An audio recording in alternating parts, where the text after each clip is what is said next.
Patawad. Hanggang dito na lang ang iyong kapalaran. Ang huling salita ng lalaking iyon ay tumama sa aking mga tainga, mas malamig pa kaysa sa hangin sa bundok. Habang nakatingin sa papalayo na pulang ilaw ng kotse, kinagat ko ang aking labi. Hindi, sa totoo lang, kailangan kong kagatin ang aking labi upang pigilan ang tumatagas na tawa. Hindi niya kailanman inakala sa kanyang panaginip. Ang mga luha na dumanak mula sa aking mga mata ay hindi luha ng takot, kundi luha ng paghihintay sa sandaling ito. Naku, hinigpitan ko ang hawak sa handrail ng wheelchair. At mayabang na tumayo ako sa pamamagitan ng paggamit ng lakas sa aking dalawang binti. Mahal, may isa kang pagkakamali. Ang aking kapalaran ay magsisimula pa lamang. Bago magsimula ang kwento, paki-subscribe at i-like at samahan ninyo ako hanggang sa huli.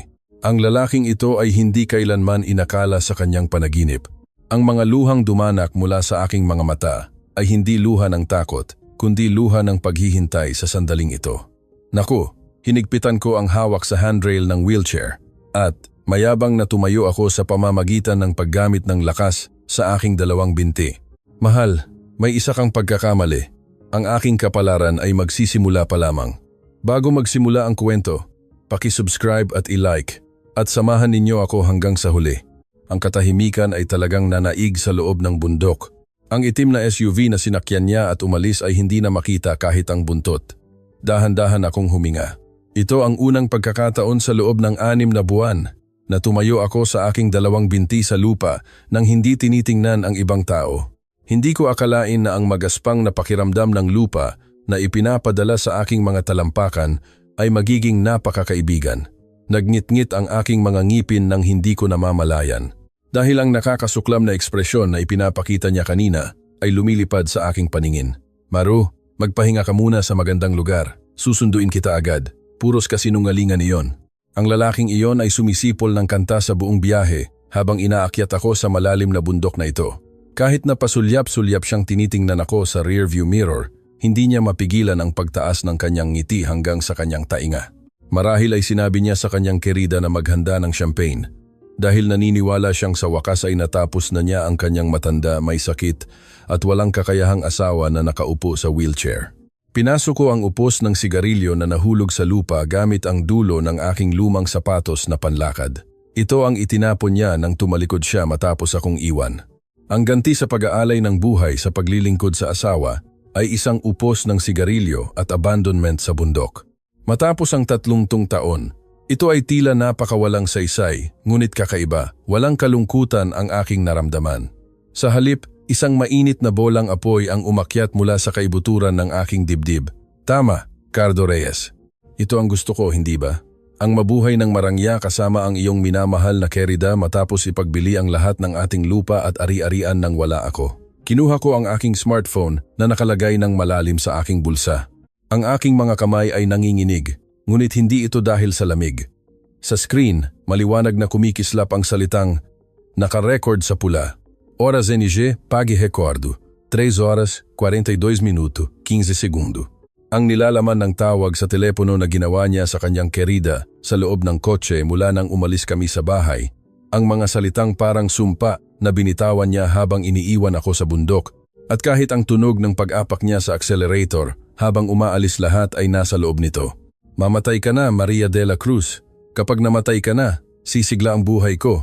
Narinig ko ang kanyang boses na parang bulong niya kanina. Pinindot ko ang stop recording at agad na pinindot ang speed dial 1. Sumagot ang kabilang linya bago pa man tumunog ang signal. Hello, ma'am, ayos lang po ba kayo?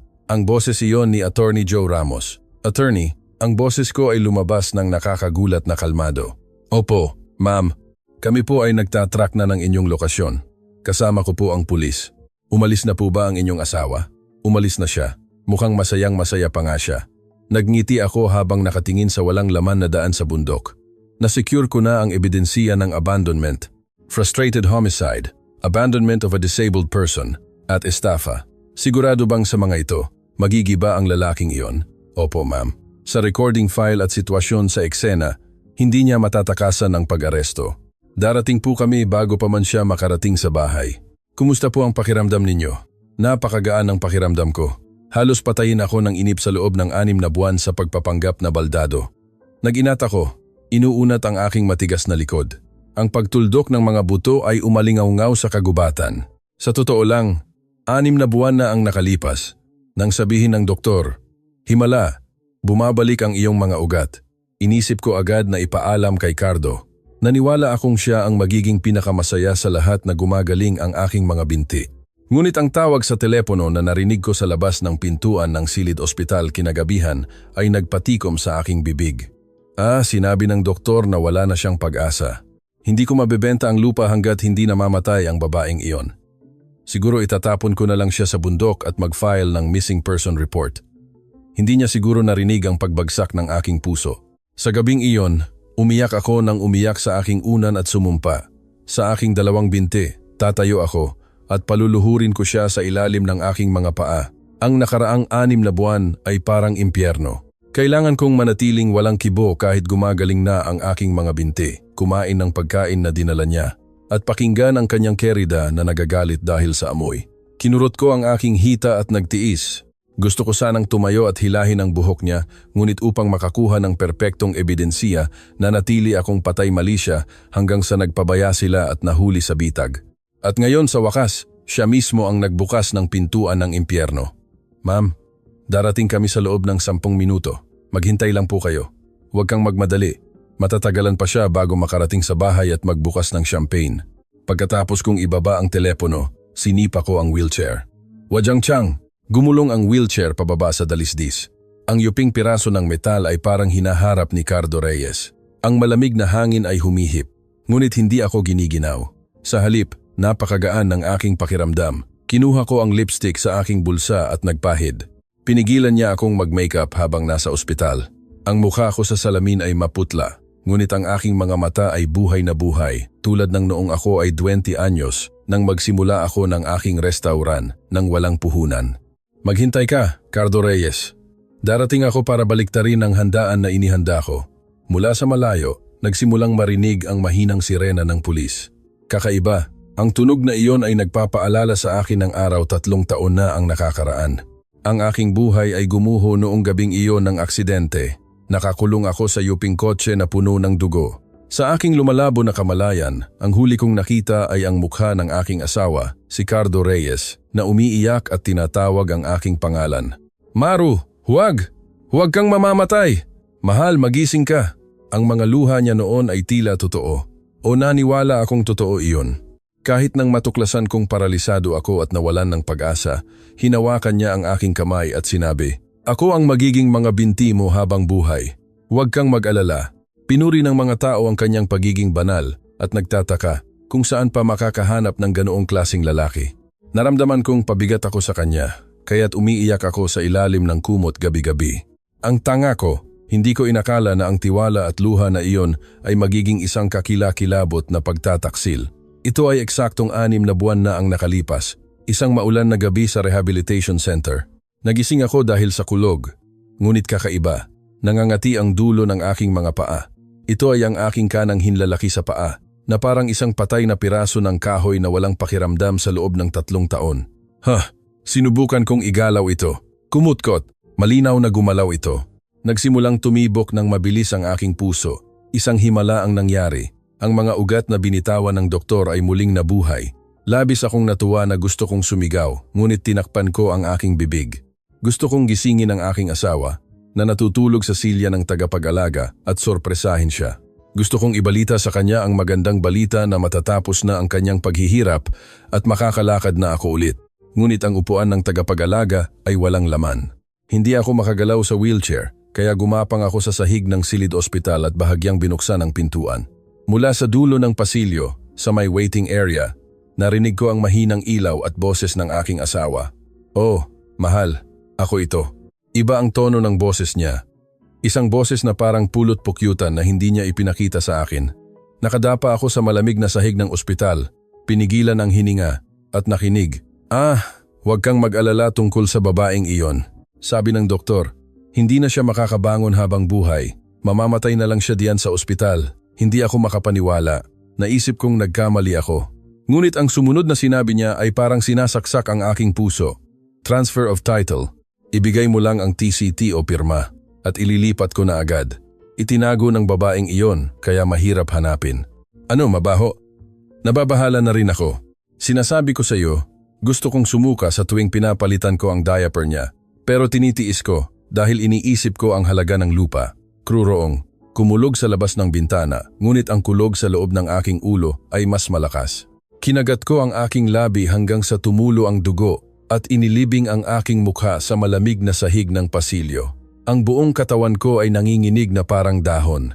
Naisip kong sana ay hindi na lang bumalik ang aking pakiramdam sa paa. Mas kaunti siguro ang kahihiyan kung namatay na lang ako nang naniniwala sa aking asawa? Hindi. Sa gabing iyon, nakita ko ang impyerno sa pasilyo ng ospital. Malinaw kong nakita na ang anghel na pinagkakatiwalaan ko ay talagang isang demonyo na nakatakip lamang upang makuha ang aking mga ari-arian. Simula noon, nagsimula ulit akong umarte. Itinago ko ang bumalik na pakiramdam at naglaro ng papel ng isang ganap na walang kakayahang pasyente. Sa tuwing pumupunta siya sa silid at minamasahe ang aking mga binti, nakakaramdam ako ng kilabot, ngunit tumingin lang ako sa kisame ng walang emosyon. Kahit nang umuwi kami at dinala niya ang kanyang kerida upang magsaya sa loob ng aming kwarto, umupo lang ako sa wheelchair sa sala, nagpapanggap na hindi nakakarinig, hindi nakakakita, at nagpapapawis. Nagpapanggap na tanga. Magtiis ka lang, Maria de la Cruz. Kung aatake ka ngayon, mamamatay ka ng walang kabuluhan. Kailangan mong magtiis hanggang sa mahuli sila at wala silang matakasan. Gabi-gabi, sinaksak ko ang aking hita ng karayom at nagtiis. Ang sakit ng panunuot ay mas mahusay kaysa sa sakit na marinig ang kanilang tawa. At ngayon, sa wakas, nakita ko na ang dulo ng pagtitiis na iyon. Ma'am, nandito na kami. Tumakbo si Attorney Joe Ramos na bumaba mula sa sasakyan ng pulis. Sinundan siya ng mga investigador na pumalibot sa akin at dumating ang mga emergency medical technician na may dalang stretcher. Ayos lang po ba kayo? May nasaktan po ba? Nag-aalala ang tanong ng investigador. Dahan-dahan akong nagtaas ng ulo. At sinabi ko sa napakalinaw na boses, walang nasaktan. Medyo gumaan lang ang aking pakiramdam. Hinawakan ni Attorney Joe ang aking kamay at bumulong. Kumpirmado na ang recording file. Perpekto. Pupunta kami ngayon sa inyong bahay upang ipatupad ang arrest warrant. Salamat, Attorney. Magalang kong tinanggihan ang tulong ng emergency medical technician at sumakay sa likod ng sasakyan ng pulis gamit ang aking sariling dalawang binti. Nagulat ang mga investigador sa aking pag-akyat, ngunit hindi ito ang oras para magpaliwanag. Sumara ang pinto ng sasakyan at ang mainit na hangin ng heater ay tumama sa aking mukha. Ang madilim na tanawin sa labas ng bintana ay naguurong. Iniwan ko si Maria de la Cruz, ang dating ako na nabuhay ng tanga sa loob ng 30 taon, sa dilim na iyon. Mula ngayon, ang pupunta para harapin ang aking asawa ay hindi na ang mapagmalasakit na asawa, kundi ang demonyo ng paghihiganti na bumalik mula sa impyerno. Tara na, sorpresahin natin ang aking asawa. Ang sasakyan ng pulis ay bumaba sa bundok na may malakas na sirena. Ang sirena na iyon, na tumunog upang iligtas ako 3 taon na ang nakakaraan, ngayon ay parang isang funeral march para sa kanyang pagkawasak. Maghintay ka, mahal. Ang impyerno na ibinigay mo sa akin, ibabalik ko sa iyo na may interes. Habang pumapasok ang sasakyan ng pulis sa syudad, ang mga makikinang na neon light ay bumubuhos sa loob ng bintana. Ang mga tao ay abala at ang mga kalye ay puno ng sigla. Ilang oras lang ang nakalipas, naisip kong hindi na ako makakasama sa simpleng tanawin na iyon. Ang aking kapalaran ay magiging pagkain ng mga hayop gubat. Tiningnan ko ang aking mukha sa bintana. Magaspang na balat, malalim na kulubot. Ngunit ang aking mga mata ay nagniningning ng napakalamig. Ang maikling biyahe papunta sa bahay ay tila mas mahaba kaysa sa 6 na buwang impyerno na naranasan ko. Ang alaala ay biglang nagdala sa akin sa isang hapon, 3 buwan na ang nakalipas. Noong araw na iyon, dinala ulit ng aking asawa si Vanessa Garcia sa bahay. Iniwan niya ang pintuan ng aming kwarto na nakabukas. Sa totoo lang, paralisado lang ang ibabang bahagi ng aking katawan, ngunit ang itaas na bahagi ay ayos lang. Noong una, sumigaw ako at naghagis ng mga bagay. Ngunit sa tuwing gagawin ko iyon, hahawakan niya ako sa leeg at magbabanta, kung magulo ka pa, itatapon kita sa isang isolation room sa isang mental hospital sa probinsiya, hindi sa isang nursing home. Doon, mamamatay ka ng walang makakaalam. Alam kong hindi iyon biro, kaya't binago ko ang aking estratehiya. Nagpanggap akong hindi lang paralisado, kundi pati na rin sira ang ulo dahil sa epekto ng aksidente na hindi ko na kayang kontrolin ang aking katawan. Sa ganitong paraan, magiging komportable sila at ipapakita ang kanilang tunay na kulay sa harap ko. Si Vanessa Garcia, nakatakip ang kanyang ilong, ay pumasok sa aming kuwarto. May hawak siyang isang mangkok ng malamig na lugaw na tirahan ko. Tinitigan niya ako na parang insekto habang nakaupo ako at tumutulo ang laway na, syempre, ay pag-arte lang. Mahal, baliw na talaga itong babae. Kakaiba ang mga mata niya. Tumawa ang aking asawa, nakahiga sa sofa at nanonood ng TV. Oo, sabi ng doktor may trauma rin sa utak. Hindi niya magalaw ang kamay niya, para siyang humihinga lang na bangkay.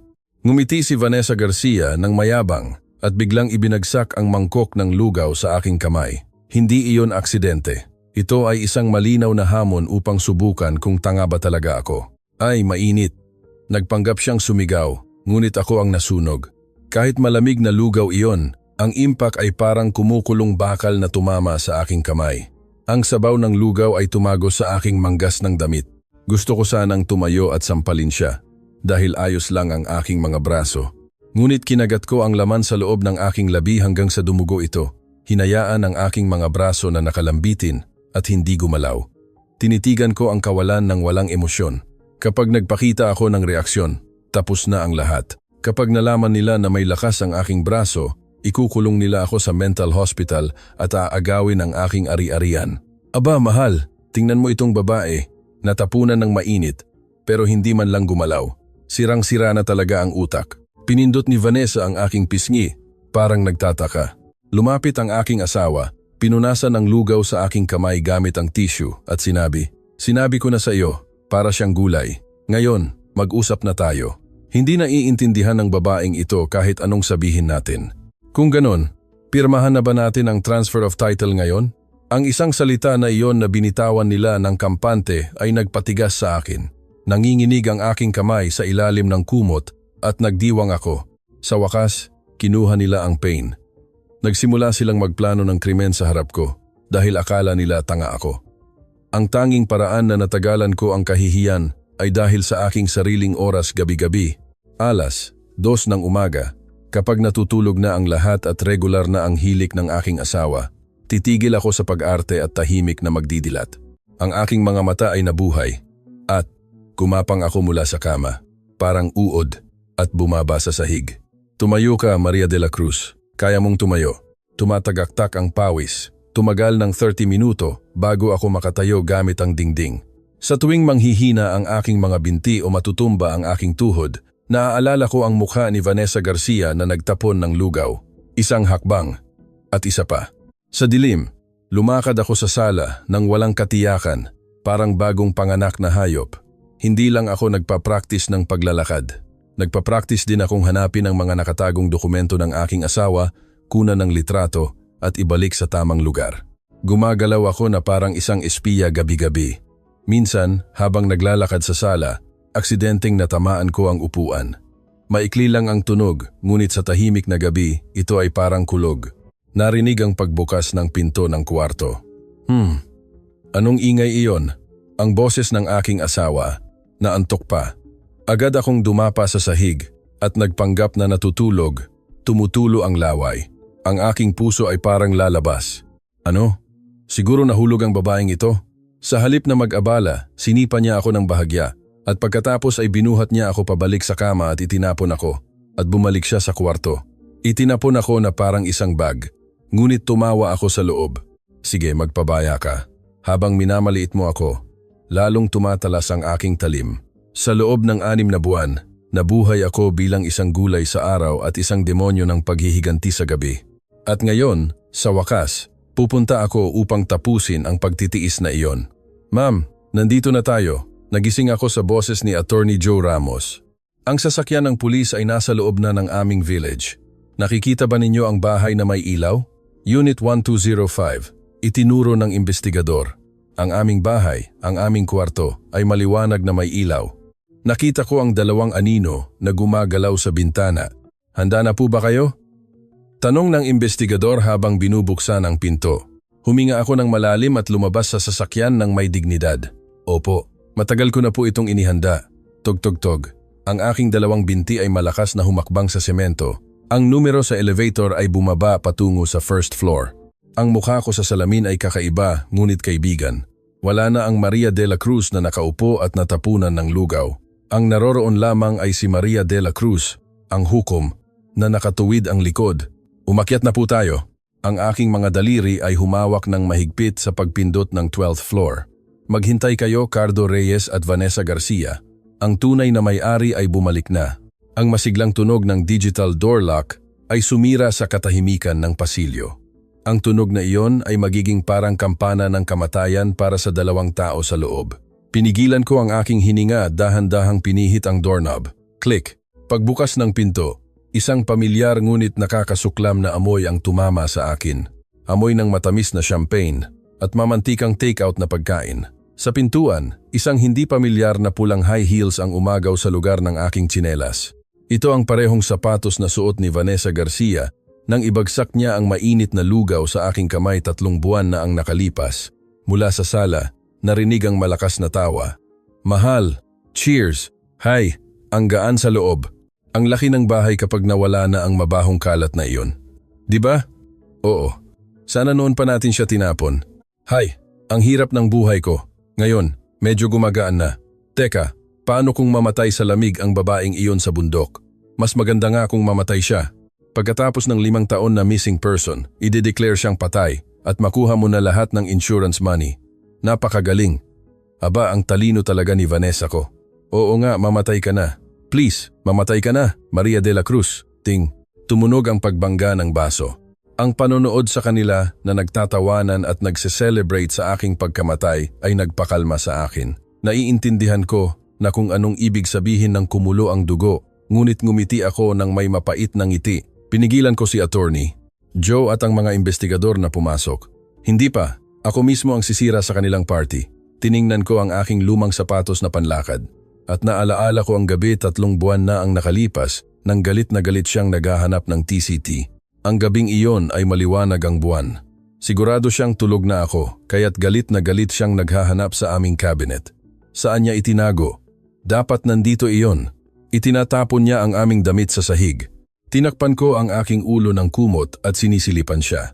Ang aking kamay ay mahigpit na nakahawak sa aking smartphone na nakatago sa ilalim ng unan. Naka-on ang video recording.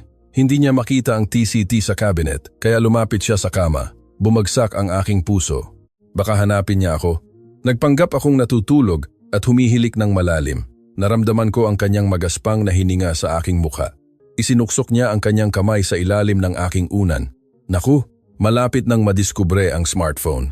Ngunit, tinulungan ako ng langit. Nilampasan ng kamay niya ang smartphone at hinawakan ng kumot. Ang baho, hindi nalilinis, kaya amoy maasim. Galit siyang umalis at umupo sa sofa. Nakakainis. Ipinangako ko kay Vanessa na makukuha ko ang TCT bukas. Galit siyang hahampasin ng unan, ngunit huminto siya at umupo sa unan, nanood ng TV. Kailangan kong kurutin ang aking hita upang pigilan ang pagtawa sa ilalim ng kumot. Ang tanga mo. Ang unan na inuupuan mo ngayon, kung saan nakatago ang piraso ng tela, nakalagay doon ang TCT ng ari-arian na nagkakahalaga ng milyon-milyon. Ang tanga. Ang dilim ay nasa ilalim ng ilaw. Ang susunod na araw, nang tanungin ni Vanessa, nahanap mo na ba ang TCT? Ang sagot niya ay ang pinakamasaya, hindi. Ang babaeng iyon, kahit baliw, ay parang may multo na nagtatago. Hindi ko mahanap. Hindi mo lang siguro hinanap ng maayos. Ako na ang hahanap. Naghanap din si Vanessa sa buong bahay. Ngunit hindi niya tiningnan ang lumang unan sa sofa. Ang unan na iyon, na napakaluma at marumi kaya't sipa-sipa lang nila. Umupo ako sa wheelchair, nagpapanggap na tumutulo ang laway at nagdiwang. Sige, hanapin mo. Hindi mo yan mahahanap habang buhay. Ang inyong kasakiman ang nagbulag sa inyo. Ang video na nasecure ko noong araw na iyon ay may boses niya na nagsasabing, kapag nakuha ko ang TCT, ililipat ko na agad ang title at makikipag-divorce na ako. Ito ay kritikal na ebidensiya ng attempted fraud, estafa. Ang flashback ay maikli. Balik sa realidad. Sa sala, naririnig pa rin ang kanilang tawa. Mahal, ayos lang ba talaga? Paano kung mag-imbestiga ang pulis mamaya? Huwag kang mag-alala. Gumawa ako ng alibi. Nagdaan ako sa mga highway na walang CCTV at pinatay ko ang aking telepono. Perfect crime. Perfect crime. Nagtawa ako. Hindi mo siguro naisip na ang tanging butas sa perfect plan mo ay ang ako na naglalakad papasok ngayon. Naglakad ako papasok sa sala. Sinadya kong maging malakas ang tunog ng aking sapatos. Nang marinig ang aking paghakbang, tumigil ang tawa sa sala. Sino iyan? Nanginginig ang boses ng aking asawa. Siguro hindi nila narinig ang door lock, ngunit narinig nila ang hindi pamilyar na tunog ng sapatos sa loob ng bahay. Sa halip na sumagot, pinindot ko ang switch ng ilaw. Tak! Napuno ng maliwanag na ilaw ang sala. Nakaupo ang aking asawa at si Vanessa at ang mesa ay puno ng champagne at buto ng manok. Sabay silang tumingin sa akin. Katahimikan. Isang nakakabinging segundo ng katahimikan. Nanlaki ang mata ng aking asawa. Hindi siya makapagsalita, nakanganga lang. Binitawan ni Vanessa ang hawak niyang champagne glass. Teasing. Ang tunog ng nabasag na baso ay parang sigaw. Multo. Nag-atras ang aking asawa. Namumutla ang mukha. Ilang oras lang ang nakalipas. Iniwan niya ako sa bundok, baldado, at may demensya. At ngayon, nakatayo ako sa harap niya gamit ang aking dalawang binti. Tinititigan siya ng matalim na tingin. Dahan-dahan akong lumapit sa kanila. Sa bawat hakbang, lalong sumisigaw ang aking asawa at nagkukubli sa likod ng sofa. Hey, huwag kang lumapit. Umalis ka. Multo. Tulungan niyo ako. Ngumiti ako. Hinila ang isang upuan. At umupo. Kinuha ko ang isang buto ng manok na tira nila at tiningnan. Multo? Ha, multo pala. Nang marinig ni Vanessa ang aking boses, sumigaw siya. Kay Waya, na nagsasalita siya. Kuya, anong nangyayari? Sabi mo patay na siya. Hindi na siya makapagsalita. Itinapon ko ang buto ng manok sa mesa at humarap sa kanila. Bakit? Gusto mo bang bumalik ako ng patay? Sayang, nagpunta ako sa pintuan ng impyerno at bumalik ako para sunduin kayo. Maria, ang binti mo. Ang binti mo. Nanginig ang boses ng aking asawa habang tinuturo ako. Ang binti ko? Ano? Mayabang akong umupo na nakataas ang buhok at iginalaw ang aking paa. Nagulat ka? Ayos na iyan 6 na buwan na ang nakalipas, pero abala ka sa pakikipag-date sa iyong kerida kaya't hindi mo napansin. Ano? 6 na buwan? Oo. Hindi mo nakita na itinapon ko ang gamot sa banyo, di ba? Alam mo bang tumawa ako ng husto sa loob habang hinahanap mo ang TCT sa buong bahay? Tumayo ako, kinuha ang lumang unan sa sofa. Sa harap nila, binuksan ko ang zipper ng unan. Mula sa loob ng tela ng unan, nahulog ang TCT at isang piraso ng tela. Ito ba ang hinahanap mo, mahal? Naging kulay itim ang mukha ng aking asawa. Nanginginig si Vanessa at nagtago sa likod niya. Alam mo lahat. Sinadya mo ba ang lahat? Sino ang nanloloko dito? Wala kang karapatang magreklamo. Sumigaw ako. Ang aking asawa ay napaupo dahil sa aking galit. Habang nagsasaya ka sa pag-agaw ng aking ari-arian, nagdusa ako sa pagkolekta ng ebidensiya. Nagtiis ako ng husto habang itinuturing mo akong basura at itinatapon ako sa bundok dahil alam kong ipapakulong kita. Kinuha ko ang aking telepono at pinindot ang play. Mamatay ka na, Maria de la Cruz. Kapag namatay ka na, sisigla ang buhay ko. Ang sinabi niya sa loob ng kotse ay umalingaw-ngaw sa sala. Nanginginig ang aking asawa. Gumapang siya at sinubukang hawakan ang aking bukong-bukong. Mahal, nagkamali ako. Nawala ako sa sarili. Patawarin mo ako. Tayo ay mag-asawa. Ipaliwanag ko ang lahat. Mag-asawa? Paliwanag? Sinipa ko ang kanyang kamay. Yumuko ako at tinitigan siya sa mata. Hindi sa akin, kundi sa kanila ka magpaliwanag. Itinuro ko ang pintuan. Noon lamang pumasok ang mga investigador. Cardo Reyes, Vanessa Garcia, kayo ay inaresto para sa frustrated homicide, abandonment of a disabled person, at estafa. Kinuha ng investigador ang posas at sumigaw si Vanessa. Hindi ako. Siya ang nag-utos sa akin. Wala akong alam. Hindi patas. Tumahimik ka, babae. Ikaw ang nag-udyok sa akin. Tumawa ako nang makita ang kanilang nakakasuklam na pag-aaway. Naglakad ako papunta kay Vanessa. Tumitingin siya sa akin ng takot. Ate. Ma'am. Pak. Napakalakas ng sampal ko sa pisngi niya. Ang sakit sa aking kamay ay nagpawi sa 6 na buwan ng kahihiyan. Iyan ay para sa mainit na lugaw na ibinagsak mo sa aking binti. At lumapit ako sa aking asawa na tulala lang. Pak! Sa kabilang pisngi naman niya. At iyan ay para sa pagtapon ng 30 taon ng aking buhay sa basura. Tiningnan ko ang kanilang namumula at maga na mukha at sinabi ng malamig, ito ay simula pa lang. Ibubulok ko kayo sa kulungan habang buhay. Ang aking pera, ang aking lupa, ang aking ari-arian. Huwag na kayong mangarap.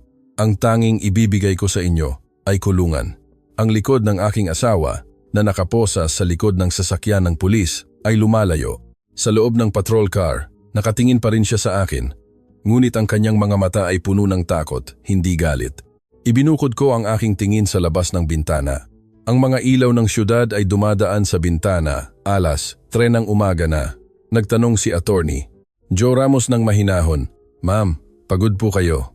Magpahinga muna kayo at pumunta na lang sa presinto bukas." "Ayos lang. Pupunta ako ngayon."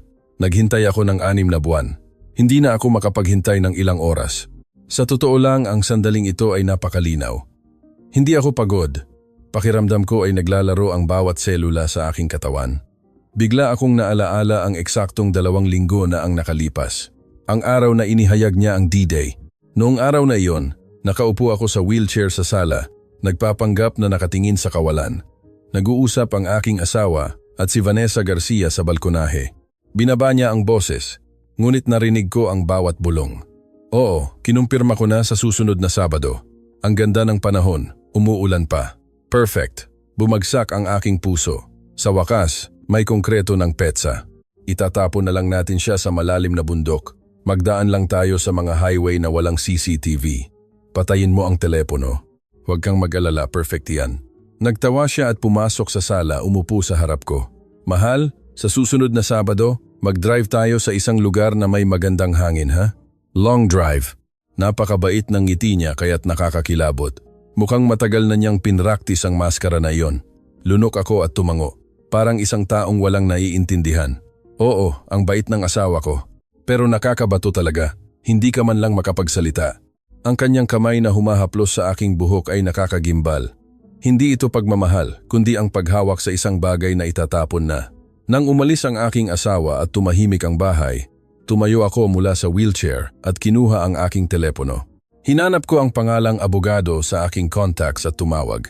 Nanginginig ang aking mga daliri habang pinipindot ko ang numero. 2 rings lang at sumagot siya. Hello? Attorney Jose Ramos ito. Attorney, ako ito, Maria de la Cruz. Ma'am. Naghihintay po ako. Kinumpirma na po ba ang petsa? Sa susunod na Sabado. Narinig ko ang paglunok niya sa kabilang linya. Sige po, tatawag ako agad sa pulis. Ma'am, inilagay ko ang GPS tracker sa inyong mailbox kahapon. Siguraduhin pong suot ninyo iyon at ang recorder din. Alam ko, nag-install din ako ng 2 backup recorder sa telepono. Mahusay ma'am, ayos lang po ba talaga kayo? Mapanganib ang pagpunta sa bundok. Ayos lang. Ito na ang huli. Ang ebidensiya ay magiging kumpleto sa sandaling iwan niya ako, di ba? Opo. Titiyakin ko pong poprotektahan ko kayo. Sa Sabado, susundan ko ang inyong lokasyon at aalis agad. Pagkatapos ng tawag, nanghina ang aking mga binti. Umupo ako sa sofa at umiyak ng matagal. Kasinungalingan kung sasabihin kong hindi ako natatakot. Ang takot na baka patayin niya talaga ako ay sumapit. Ngunit hindi ako maaaring matapos dito. Hindi ko maaaring ipasa ang 30 taon ng aking trabaho sa kanilang kasakiman. Pinunasan ko ang aking mga luha at bumaba sa mailbox para kunin ang GPS tracker. Isang maliit na device, kasing laki ng barya. Ang maliit na bagay na ito ay ang magiging lifeline ko. Attorney Jose Ramos, ang aming pagkikilala ay hindi aksidente. Ito ay 20 taon na ang nakalipas nang magpatakbo ako ng isang maliit na restaurant. Isang 22 taong gulang na law student ang nagpunta, nag-alok na maghugas ng plato kapalit ng pagkain. Pinakain ko siya ng husto at binigyan pa ng kaunting pera. Ate, kapag naging abogado ako, babayaran ko ang iyong kabutihan. Bumalik siya ng nakasuot ng barong pagkatapos ng 5 taon. Ibinigay niya ang kanyang calling card at sinabing, ako ang estudyante noon. Umiyak ako sa kagalakan. At 3 buwan na ang nakalipas. Nang ako ay nasa pinakamahirap na sitwasyon, tinawagan ko siya. Attorney, nasa panganib ako. Tulungan mo ako. Naghintay siya sa isang kalapit na kafe hanggang huling gabi. Hindi ko maaaring umalis nang nakasakay sa wheelchair, kaya't gumapang ako mula sa kama. Nag-ingat na hindi magising ang aking asawa at lumabas sa pintuan. Sa halip na elevator, gumapang ako pababa sa hagdan ng emergency exit at nakilala si Attorney Ramos sa lobby ng first floor. Ma'am, nagulat siya sa aking itsura. Basang-basa ng pawis, gumagapang sa sahig. Attorney, gusto akong patayin ng aking asawa. Ipinakita ko sa kanya ang lahat ng ebidensiya na nakolekta ko. recording ng tawag, video, text messages, mga pagtatangka na ilipat ang title ng ari-arian. Tumango siya habang tinitingnan ang bawat isa. Sapat na. Ngunit ang kritikal na ebidensya ay ang abandonment site. Alam ko, kaya kailangan kong maranasan ito mismo. Masyadong mapanganib. Ayos lang. Isasakripisyo ko ang aking buhay. Sa gabing iyon, gumawa kami ng isang detalyadong plano. GPS tracking, recording, emergency police dispatch system, at ang presensiya ng abogado. At ngayon, ang plano ay ganap na isinagawa. Ma'am, dumating na tayo. Nagising ako sa boses ng abogado. Ang presinto ng pulis ay nasa harap ko. Pagpasok ko sa interrogation room, inalok ako ng isang babaeng investigador ng mainit na kape. Maraming salamat sa inyong pagtitiis, ma'am. Kukuha lang kami ng maikling testimonya. Dahil malinaw ang recording file at video, agad kaming magfa-file ng warrant of commitment. Salamat. Habang nagsusulat ako ng aking pahayag, narinig ko ang pag-aaway ng aking asawa at ni Vanessa sa kabilang kuwarto. Kasalanan ko. Ako ang nag-udyok. Kasalanan mo? Anong nakakatawa? Baliw ka sa pera. Humihingi ng paumanhin ang investigador at isinara ang pinto. Ngumiti ako at umiling. Ayos lang. Hindi na ako nasasaktan kahit marinig ko. Lampas alas, 5 na ng umaga nang matapos ang lahat ng pahayag. Inayos ng investigador ang mga papeles at sinabi, mayroon tayong hearing sa 1 linggo at magsisimula na ang unang pagdinig sa korte. Dahil sa malinaw na ebidensya, magiging mabilis ang desisyon. Magkikita kami ulit sa korte? Opo. Mayroon din kayong pahayag bilang biktima. Korte. Ang pag-imagine na makikita ko ang aking asawa pagkatapos ng 30 taon sa korte ay nakakasakit. Ngunit sa parehong pagkakataon, naisip ko na hindi ito ang katapusan, kundi isang bagong simula. Paglabas ko sa presinto, sumisikat na ang araw. Ang kalangitan ay namumula. Lumapit si Attorney Ramos. Ma'am, ihatid ko na po kayo sa bahay. Hindi. Gusto kong maglakad ng mag-isa. Sigurado po ba kayo? Opo. Matagal ko nang gustong lakarin ang daan papunta sa bahay gamit ang aking 2 binti. Yumuko si Attorney Ramos. Ma'am, isang karangalan na mabayaran ko ang utang ko sa inyo, ang isang mangkok ng pagkain 20 taon na ang nakalipas. Anong sinasabi mo? Nabuhay ako dahil sa iyo, attorney. Nagkamay kami. Mainit ang kanyang kamay. Sa daan pa uwi. Ang hangin ng umaga ay malamig sa aking pisngi. Ang mga tao ay nagsisimula ng maglakad para sa trabaho. Isang hakbang at isa pa. Nalaman ko kung gaano kahalaga ang simpleng gawain na ito ang paglalakad gamit ang aking sariling 2 binti. Pagdating sa bahay, binuksan ko ang door lock. Ang tahimik na sala ay kakaiba. Naroon pa rin ang traces ng kaguluhan kagabi. Nabasag na baso, natapon na champagne. Tahimik akong nagsimulang maglinis.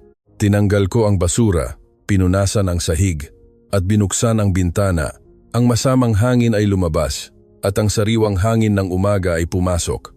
Umupo ako sa sofa at tumingin sa labas. Sumisikat na ang araw. Tulad ng araw na iyon, sisikat din ang aking buhay. Tumunog ang aking telepono, si Attorney Ramos. Ma'am, kinumpirma na ang petsa ng unang pagdinig. Biyernes, 10 ng umaga, 2 linggo mula ngayon. Sige, magkikita tayo noon. Magpahinga na po kayo. Pagkatapos ng tawag, nilagyan ko ng bilog ang kalendaryo. Korte, doon magtatapos ang lahat. 30 taon ng kasal, 6 na buwan ng pagtitiis at 1 araw ng paghihiganti. Ang natitira na lang ay ang hatol. Ang pulang bilog sa kalendaryo ay nakadikit sa aking mata. Biyernes, 10 ng umaga, 2 linggo mula ngayon. Korte. Nang nilagyan ko ng bilog ang kalendaryo, naniwala akong ito na ang katapusan. Nakita ko siyang nakaposas, kaya't naisip kong maaari na akong huminga. Ngunit, kakaiba, simula noong gabing iyon, naging mababaw ang aking tulog. Sa tuwing may dumada ang kotse, nagigising ako. At ang tunog ng door lock ay parang naririnig ko lang. Hindi ako natatakot.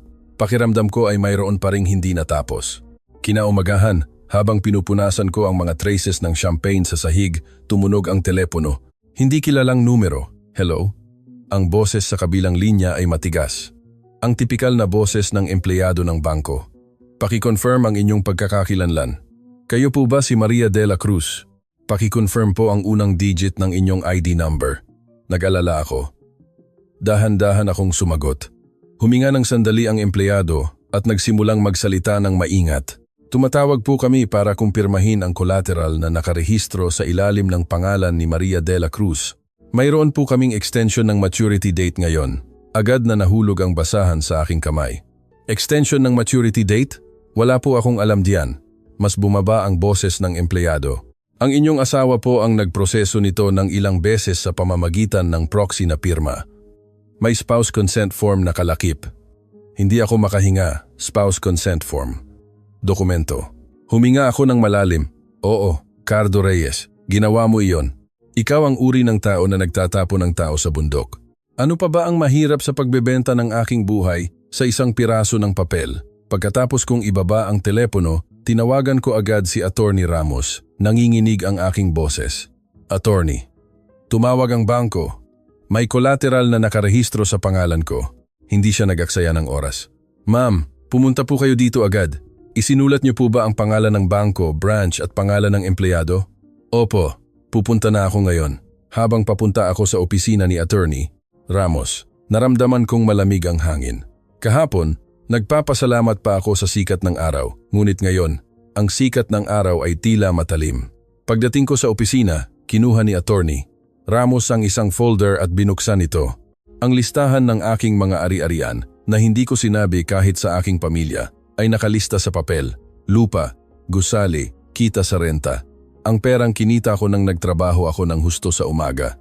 Ang pera na iyon ay nakatali sa ilalim ng pangalan na collateral sa kamay ng aking asawa. Sabi ni Attorney Ramos, Ma'am, kailangan nating mag-file ng civil case bukod pa sa criminal case. Kailangan nating mag-apply ng garnishment, stop payment order sa bangko at harangin ang anumang pagtatangka na ilipat ang title. Nakatingin ako sa dokumento at naalaala ko ang 20 taon na ang nakalipas. Ang araw na hinawakan niya ang aking kamay at sinabi, Mahal, ikaw lang ang pinagkakatiwalaan ko. Ako ang magtatrabaho. Bakit ko pinaniwalaan ang mga salitang iyon? Hindi dahil sa tiwala, kundi dahil isa siyang miyembro ng aking pamilya. Iyon ang dahilan kung bakit pumikit ako. Ang mga taon na pumikit ako ay naging 30 taon at ang kapalit ay ang dokumentong ito. Nang hapong iyon, pumunta kami sa bangko. Nang bumukas ang pinto ng salamin ng bangko, tumunog ang dingdong na parang tumatama sa aking puso. Agad na nagbago ang ekspresyon ng empleyado nang makita kami. Siguro kumalat na ang balita. Kapag may mga salitang abandonment at frustrated homicide, ang mga taong money-minded ang unang tumatakbo. Sinabi ni Attorney Ramos ng mahinahon, ang asawa ay nasa custody at ang biktima ay ito. Isumite sa amin ang lahat ng dokumento tungkol sa proxy process, scope of authority at identity verification. At mula ngayon, humihingi kami ng stop payment order para sa anumang karagdagang execution na may kaugnayan sa collateral.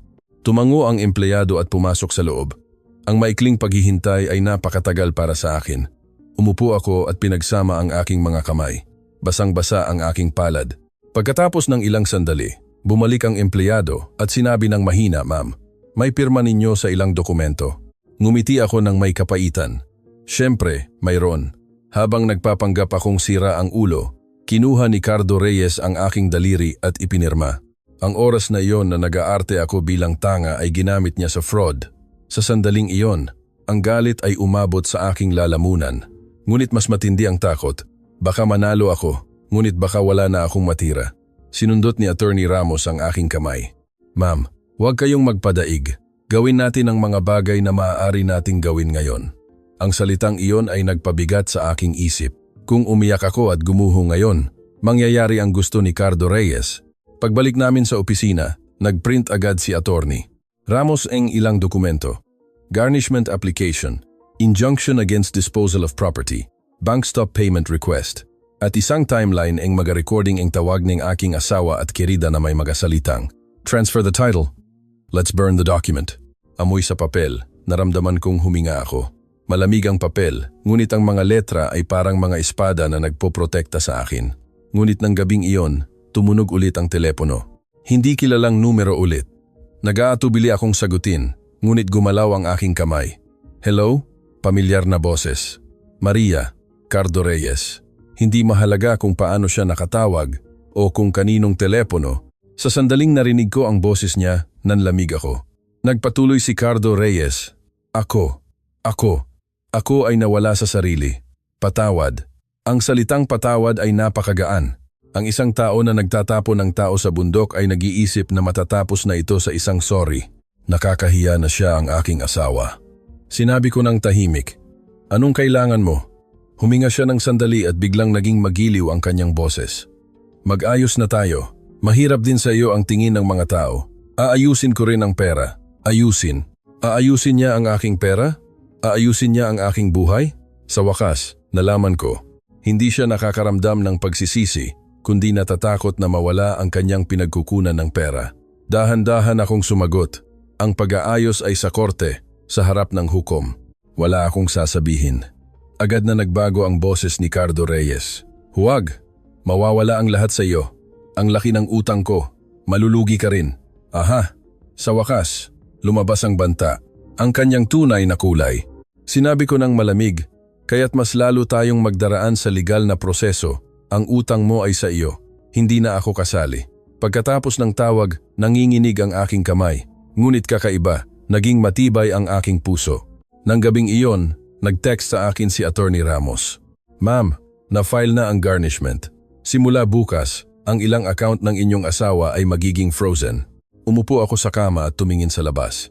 Kahit sa dilim, ang ilaw ng poste ay nagpapailaw sa daan. Sana ay ganoon din ang aking buhay. Kahit hindi mawala ang dilim, mapapailawan ko ang daan na lalakaran ko. Tiningnan ko ulit ang pulang bilog sa kalendaryo. Biyernes, 10 ng umaga. 2 linggo mula ngayon. Ngayon, ang korte ay hindi ang katapusan. Ito ang simula ng pagbawi ko sa aking pangalan. At ang simula na iyon, lalakaran ko gamit ang aking sariling 2 binti, nang walang tulong ng iba. Naisip kong matatapos na ito sa korte. Ngunit, nang tumayo ako sa harap ng pintuan, parang simula pa lang. Ang hangin sa umaga ay kakaibang matigas. Ang malamig na amoy ay tumama sa aking ilong at may hawak akong makapal na sobre ng papeles. Nakakatawa at nakakatakot na ang aking buhay ay maaayos sa ilang piraso ng papel. Nagtanong si Attorney Ramos nang mahina sa tabi ko, "Ma'am, ayos lang po ba kayo?" Tumango ako. "Ayos lang. Medyo hindi lang ako makahinga. Ang pasilyo ng korte ay kakaiba. Maraming tao, ngunit tahimik. Tahimik, ngunit nakakabingi. Ang tunog ng takong, ubo, at paglipat ng papel lahat ay malakas. Nakita ko ang mga letra sa pintuan. Regional Trial Court, Sala 2. Sa harap ng numerong iyon, ang 30 taon ay bumalik sa akin. Ang mga araw na naghahanda ako ng pagkain, ang mga araw na nagtatrabaho ako ng husto sa restauran, ang mga araw na bumili ako ng lupa at nagpatayo ng gusali, at ang araw na itinapon ako ng lalaking iyon sa bundok. Ang salitang iyon ay nakadikit pa rin sa aking tainga. "Patawad, hanggang dito na lang ang iyong kapalaran." Bumukas ang pinto at nag-ingay ang kong. Naramdaman kong bumagsak ang aking puso sa tunog na iyon. Ang hangin sa loob ng korte ay malamig. Ang mga kahoy na upuan ay may amoy ng matandang alikabok at ang tingin ng mga tao ay matalim. Umupo ako sa unahan ng mga nanonood. Inilagay ang sobre sa aking hita. Sa accused box, nakaupo si Cardo Reyes. Inalis ang posas, ngunit may marka pa rin sa kanyang pulso. Nang makita niya ako, umiwas siya ng tingin. Nakita ko rin si Vanessa Garcia. Makapal ang kanyang makeup, ngunit nanlalamig ang kanyang mga mata at tuyo ang kanyang labi. Yumuko siya para hindi magtagpo ang aming mga mata. Pumasok ang hukom at ang salitang, "Tumayo po" ay narinig. Naisip ko sa loob ko, "Oh, tumayo na ako. Tumayo ako sa bundok, tumayo ako sa aking bahay. At tatayo ako dito ngayon." Binasa ng piskal ang case summary. Frustrated homicide, abandonment of a disabled person, estafa, at mga kaso tungkol sa fraudulent documents. Ang mga salita ay tumama sa aking tainga. Habang nag-uungol ang mga tao, hinigpitan ko ang aking mga kamay. Ngayon ay hindi ang araw para umiyak, kundi ang araw para tapusin ito. Pagkatapos, tumayo ang abogado ni Cardo Reyes at sinabi ng may malambing na boses, may posibilidad po ng amicable settlement sa pagitan ng biktima at akusado. Si Cardo Reyes po ay nagsisisi ng husto at ang salitang pagsisisi ay nagpagulo sa aking loob. Tiningnan ko si Cardo Reyes. Nakayuko siya, ngunit sumilip siya sa akin at iginalaw ang kanyang labi. "Maria, isang beses lang." Hindi ko narinig ang boses niya, ngunit naramdaman ko ito ng mas malinaw. Palagi siyang ganoon. Master sa pagpili ng ekspresyon na magpapahina sa damdamin ng tao. Nagtanong ang hukom sa akin, "Maria de la Cruz, may willingness po ba kayo para sa settlement?" Dahan-dahan akong tumayo. Nanginginig ang aking tuhod, ngunit hinigpitan ko ang aking paa sa sahig. Ang aking boses ay mas matigas kaysa sa inaasahan ko. Ang lalaking iyon ay nagtapon sa akin sa bundok.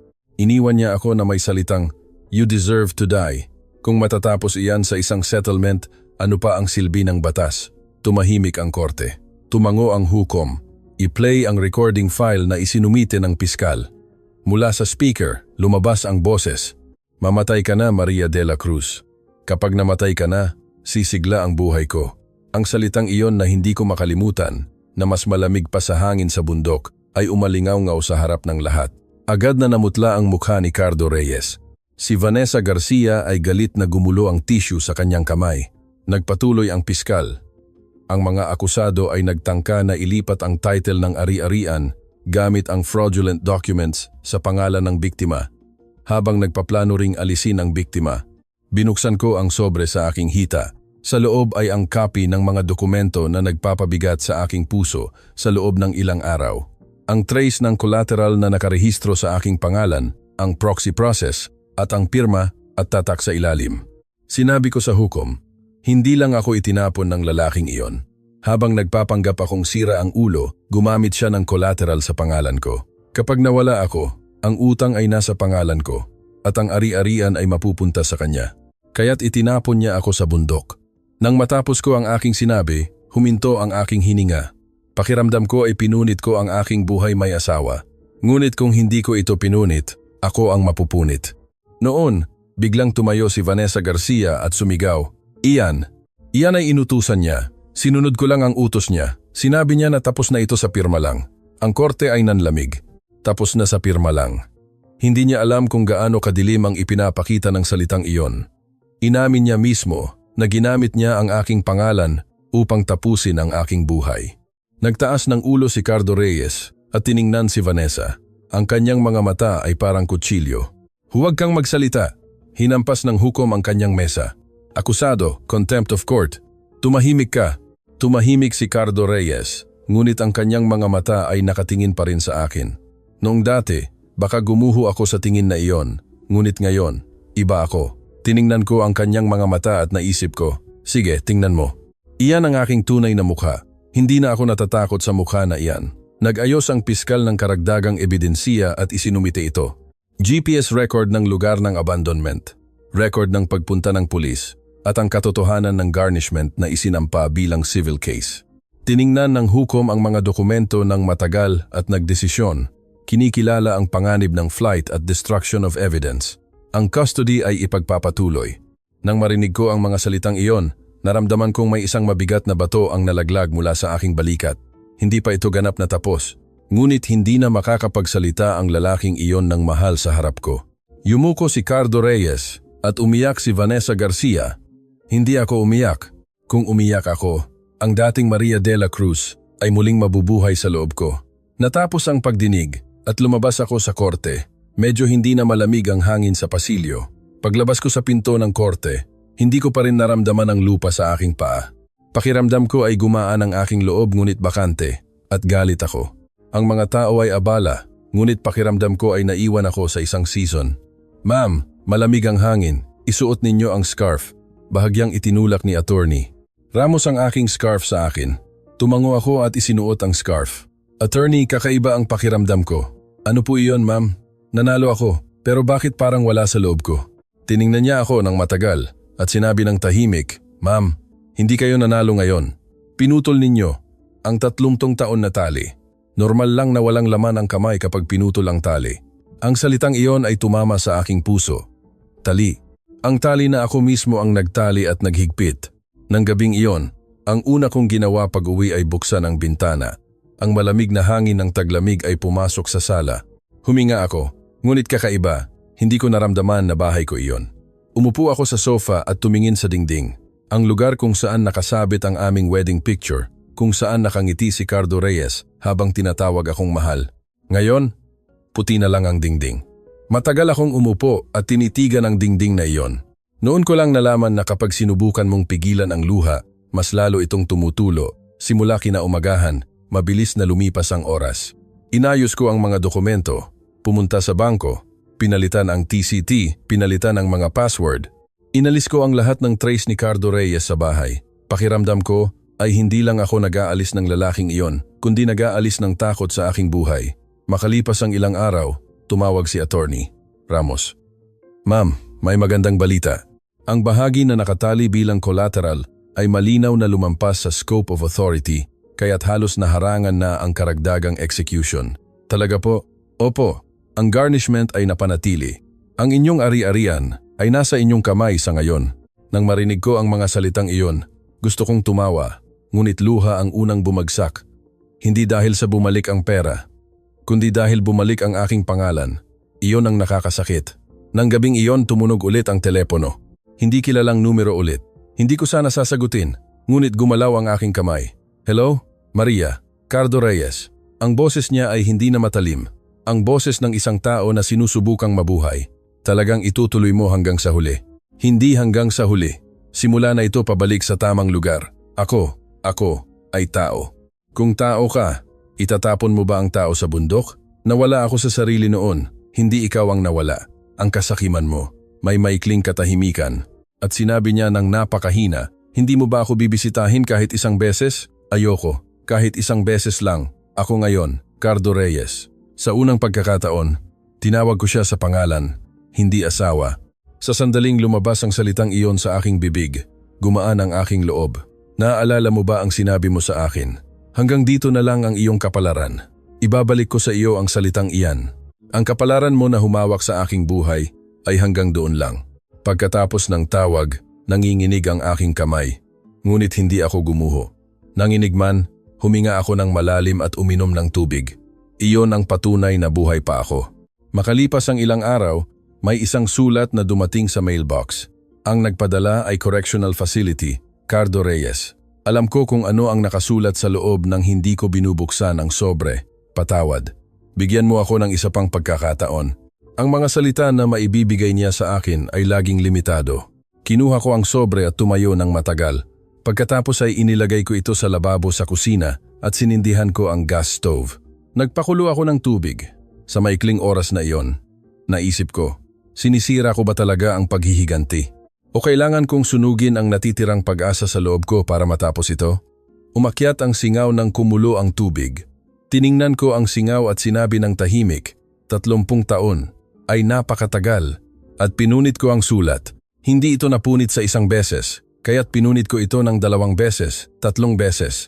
Ang tunog ng pagpunit ng papel ay parang tunog ng isang bagay na napuputol sa loob ko.